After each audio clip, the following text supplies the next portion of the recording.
Chainsaw Massacre.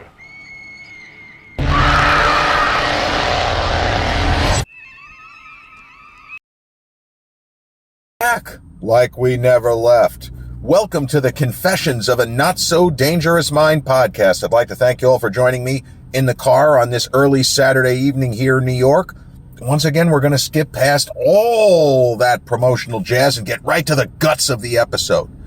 So I've been doing a lot of sports-themed episodes of late, and we're going to get back to movies today. You have to, of course, allow for the fact that I have been a diehard New York Yankees fan my whole life, so when it's a kind of Yankees on this day, I take it more seriously than just the average sports fan. But it's spooky season. It's Halloween season. The weather is starting to get cooler here in New York, the entire East Coast. And so we're going to talk horror today. Now, the genres of film that I put in the most intensive study: Westerns, musicals, horror films. I don't know why it ended up being those three, but it is indeed those three.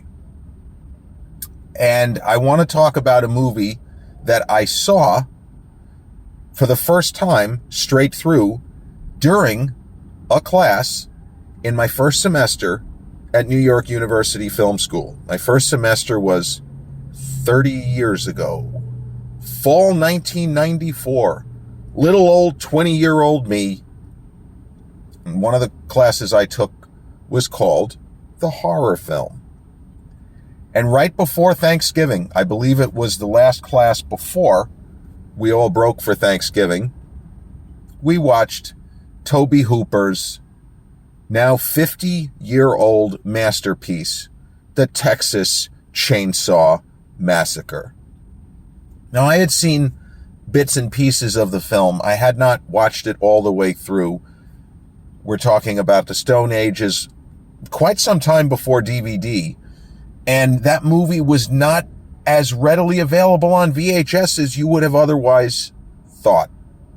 Now, I know that it had aired on HBO, and every once in a while it would be on, but I had seen a couple of clips, and maybe I once watched 5 minutes consecutive, but for whatever reason, I never actually sat down to watch the Texas Chainsaw Massacre. But somehow, at a certain point in the first 20 years of my life, I was exposed to a pretty insane bit of trivia relating to the film.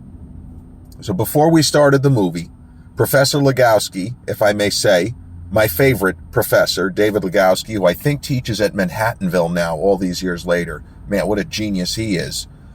So he asked a question: how many of you are familiar with the film, or how many of you have seen it? Something like that.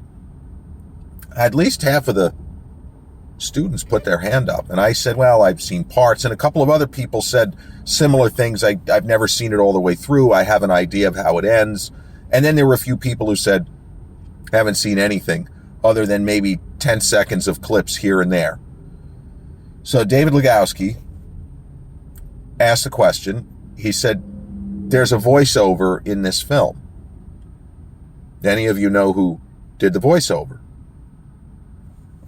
The synapses, boop, popped. I knew the answer. But I was the kind of person at that point in my life, wasn't looking to make waves. Kind of looked to my left, looked to my right. No one was answering. No one was raising their hand like we were back in high school. So I smiled at Professor Legowski and I said, it's John LaRoquette, right? He smiles back. He says, yeah, how did you know that? I said, I don't know. It's somewhere along the line that somebody must have told me, or I read it in a magazine, maybe in Fangoria. That was the big horror film magazine. John LaRoquette. How many years before Night Court and years before his fucking hilarious performance in Harold Ramis and Bill Murray, Ivan Reitman's Stripes, did the voiceover. You wouldn't know it was him unless you knew it was him. It's that kind of thing. He has a distinctive voice, but I don't think anybody watching that would say, is that John LaRoquette?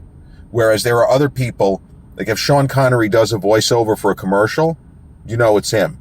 When Gene Hackman did, I think he did commercials for United Airlines, you know it's him. It's Gene Hackman, a very distinctive voice. Clint Eastwood, another guy with a distinctive voice. But I had an idea of what to expect, but the film took me by surprise. There are movies where they're actually better than you've been led to believe. And then there are certain elements of the film that are also not what you were led to believe. So what I had been led to believe was this was a schlock action film, a schlock horror, super gory, over the top gore. That's not really accurate. Nowadays, it seems pretty tame. It builds suspense like a suspense film. It does not do what you expect from a horror film. And it is gory, but the gore is kind of staggered and it is calibrated in a certain way where it is not excessive at all. The remake, the one from about 20 years ago with, I think it was Jessica Biel was one of the cast. That one was much more gory. Andrew Braniarski, I think, played Leatherface in that, if I'm not mistaken. He was someone who looked like he was going to have a bigger career than he did. You know, huge guy, former football player, I think. But Texas Chainsaw Massacre played, as they used to say, it played like gangbusters. The movie was far more interesting than I was expecting. The characters got me. There were more laughs. There was more humor than I was expecting. And Tobe Hooper's direction, there's a little bit of a George Romero, Night of the Living Dead, which was 6 years earlier, but a George Romero feel in the sense that did not have a big budget. And to be able to build suspense simply by putting the characters into untenable situations and seeing can they crawl their way out of it. And what's behind that door, what's in the house, what's going to happen. The film just builds incredible amounts of suspense and tension. We know bad things are going to happen. We know that all of the characters are not going to survive. And yet we're still with it.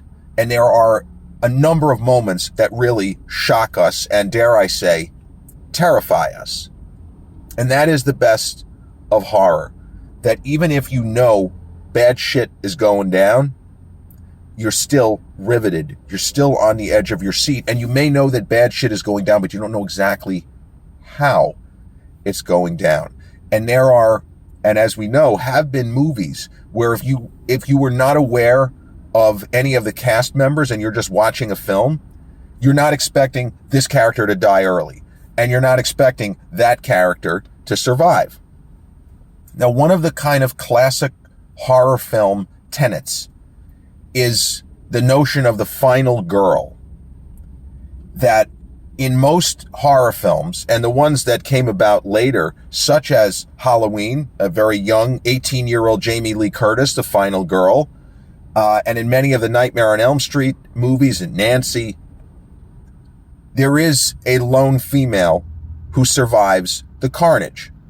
Now, 1987, John McTiernan and Arnold Schwarzenegger, when they made the movie Predator, they flipped that on its head, because in that movie, there is a final girl, but it's not a girl. It's Arnold Schwarzenegger playing easily the toughest non-Terminator character he's ever played.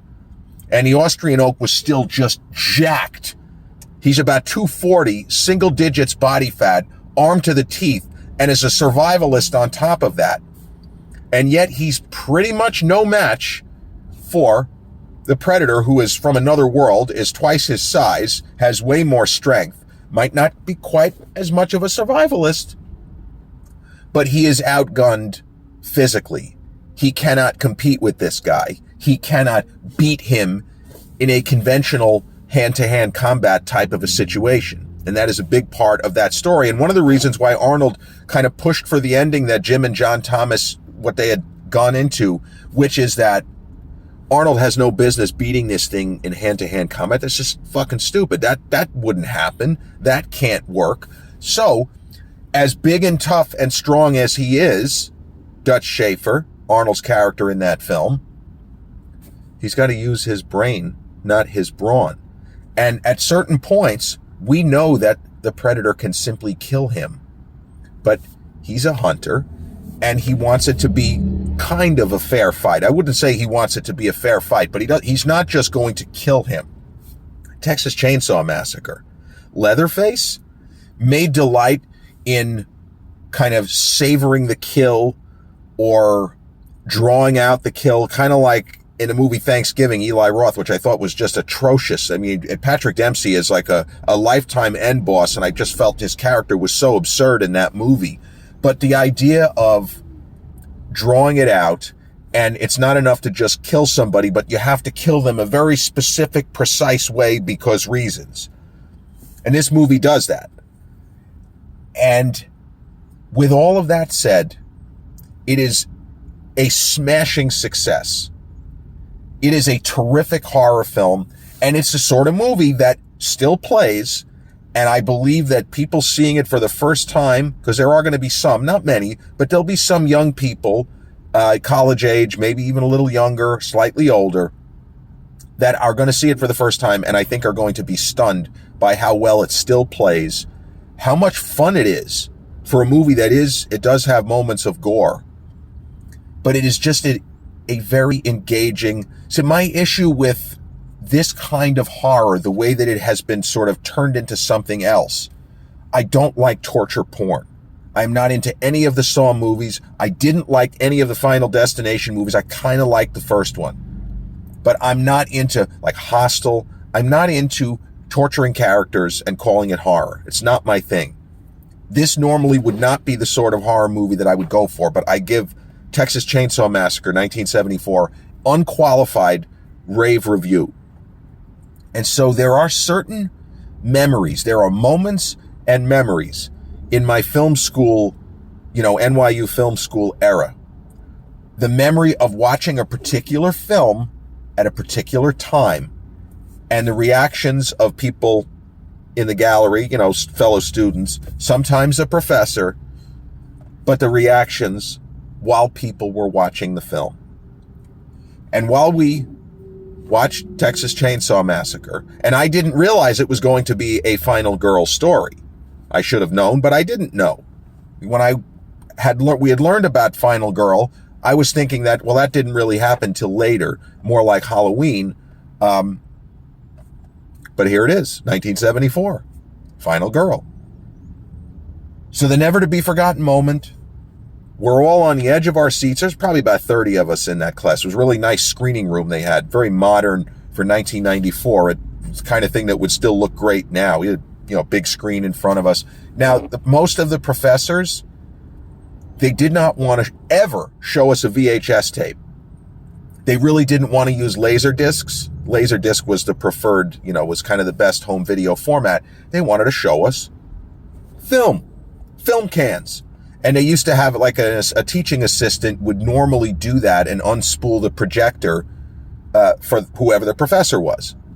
So we saw that movie on good old-fashioned celluloid. There was no laser and it wasn't a VHS tape. We watched it with the real change, and occasionally there would be a color fuck up where it didn't quite match. It kind of adds to the experience a little bit. We're all into the movie, and no spoilers, but you get to the very end of the film, and you have the final girl, and you have Leatherface with his chainsaw, and he is windmilling the chainsaw. He's just windmilling it and windmilling it and windmilling it and windmilling it and windmilling it. And some people started laughing. And then a kid sitting right behind me who grew up in Dallas with his best Texas accent as Leatherface continues whipping that chainsaw around, he just flatly says, "There's Texas for you." That was maybe the single biggest laugh in my entire time at New York University Film School. The entire movie seemed to be building towards this kid from Dallas. Just throwing that out there. There's Texas for you. Man, that was great. It added to the experience of the movie, and that was one of the most memorable wisecracks, certainly of my entire college career. So the other thing that I remember, and this is an individual you can Google, you won't believe what you find. When I came out of the class, I schmoozed with Professor Legowski for a while. There were a whole bunch of us. We kind of would gather after class and not necessarily go over what we had learned or the movie. We just bullshit about anything. We could have been talking about, hey, have you seen Shawshank Redemption yet? Whatever. Or have you seen Pulp Fiction or Natural Born Killers? Or how many times have you seen Forrest Gump? Do you know when it comes to VHS? But I remember I moved to the elevator and there was an elderly gentleman. He wasn't as old as I thought. An elderly gentleman waiting for the elevator. And this gentleman's name, this is who you Google if you're interested, William K. Everson. William K. Everson was an NYU film professor, but he also was an author. He wrote a ton of books on the horror film. He wrote books on old school stars such as James Cagney. He was a regular guest on radio talk shows, and he was a regular guest on TV shows. And there's a lot of interviews that he did with major figures in Hollywood. He interviewed, for example, Malcolm McDowell. He asked really great questions about A Clockwork Orange. The interview was like 50 years old. That's something you could find on YouTube. But William K. Everson wrote some of the definitive books on the horror genre. Like, this was not just a stuffy academic sitting in class giving out grades. This was a guy who was very engaged, and he was an archivist and a film preservationist. Now, I knew all of this stuff when I saw him standing outside waiting for the elevator, just like I was. What I didn't know is that he was close personal friends with Martin Scorsese and Edith Head, Hitchcock's costume designer, among many others. George Lucas, Francis Coppola also, and Brian De Palma also counted William K. Everson as friends. And Everson was one of the key people as far as saving films from the first half of the 20th century, where it was literally down to one print. And if somebody like Everson had not gotten his hands on it and began to treat it and process it in such a way to preserve it, there are great films which would not exist.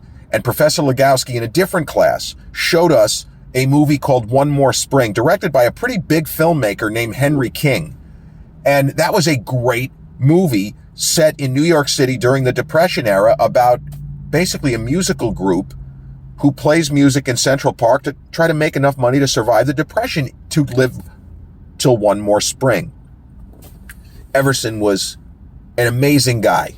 But on this particular, now it was evening because it was November, it was already dark at like 4:45. He and I are waiting for the elevator. I hadn't met him. He knew of me. We had never actually met. And he looked at me and smiled. He said, "You're in David's class, right, Legowski?" I said, "Yeah." And he starts smiling. He said, "You just watched the Texas Chainsaw Massacre, right?" "Yes, sir." "What'd you think of it?" I said, "I thought it was really, really good. It played like gangbusters." And he laughed, and I laughed, and then the elevator came, and we got in the elevator, and it took us quite some time to get, it was the 6th floor, to get down to the 1st floor. And I guess I didn't realize he was British. I was surprised that he had a British accent. It hadn't come up on the internet. That's something now you find out in 3 seconds. Oh, he was British. Okay. But there was something about, and this was a man, this was the final semester he ever taught, was fall 1994. He retired, and unfortunately he passed within a year and a half. When I said that he looked older than he was already frail. His health wasn't great. But he was also friends with Marilyn Monroe. There's pictures of him with Marilyn Monroe. Like, this guy knew everybody in the movie business. He wasn't just a professor. And so I just remember I felt his joy and his love for movies and his love for horror. He didn't look like a guy who would have been a horror film aficionado. He looked like a guy who would have wanted to just do nothing but watch art films, but he wasn't. He loved vampire movies, films with Christopher Lee, the Hammer Horror, which was, those were British horror films, whether it was Horror of Dracula, whether it was Curse of Frankenstein, those great movies, Curse of the Werewolf with Oliver Reed, all of those films, he counted among some of his favorites. And the books that he wrote, he went into that. But he just loved the horror genre. He loved to talk about it, debate it, and he loved talking with me about the Texas Chainsaw Massacre and my experience seeing it for the first time. And I would say having the opportunity to meet him and talk to him was a highlight of my entire tenure at New York University. It really wasn't until much later that I realized just how much of a big hitter this guy was. Because it wasn't like he was advertising. If somebody says so-and-so is an author, most of the professors in the cinema studies department were authors. They weren't allowed to just teach. They had to continue to be creative and do more, which I actually think is great. Nobody can rest on their laurels just making a lot of money teaching at a great institution like that, whether it's 1994, whether it's 2024. But they wanted their people to continue to produce and be productive and be creative. Fucking awesome, right? So we said goodnight and I went off to my family Thanksgiving, and I was thinking about the movie, and this is ridiculous. When I got home that night, I was living with my dad. We were in Woodbury. I was looking at my extensive collection of VHS tapes, and it turned out that at a certain point in the early 1990s, probably 92, I had recorded the Texas Chainsaw Massacre off of, I guess it was Cinemax, but I never watched it. It was on the same tape as, of all things, speaking of Arnold Schwarzenegger, Predator 2, which Arnold was not in. That's the one headlined by Danny Glover and Gary Busey and Bill Paxton. Predator 2 is the key film. In the Bill Paxton is the only man who has been killed by an alien, a predator, and a Terminator. Predator 2. But I had Texas Chainsaw Massacre on this tape along with Predator 2. And as luck would have it, one of my friends who I connected with when we went downstairs when I said goodnight to Professor Everson, he said something to the effect of, I wish I had a copy of Texas Chainsaw Massacre because some of the guys in my dorm would probably get a kick out of it. I said, Ian, I got a copy of it. Well, you want me to let you borrow it? Well, we couldn't do it for Thanksgiving weekend. Or maybe it was that he called me, whatever it was. The next time he saw me, he asked me if I knew anybody who had a copy. And I said, yeah, I actually do. And so I loaned him my VHS of Predator 2, which he also had not seen because he heard it sucked. It's not really that great. And Texas Chainsaw. He said they had a great time. It was like 10 people who watched Texas Chainsaw like the following Friday or whatever it was after Thanksgiving. But the movie it's worth the hype. And there are so many films that don't live up to the hype, or we have such outsized expectations for them, they can't help but come up short. But I will say that, and this is a hill I'll go down on, if you've never seen the original Texas Chainsaw Massacre, you are in for a treat, and you will be surprised, number one, how low the budget is, but number two, just how high quality this is. This is not torture porn. This is not schlock horror.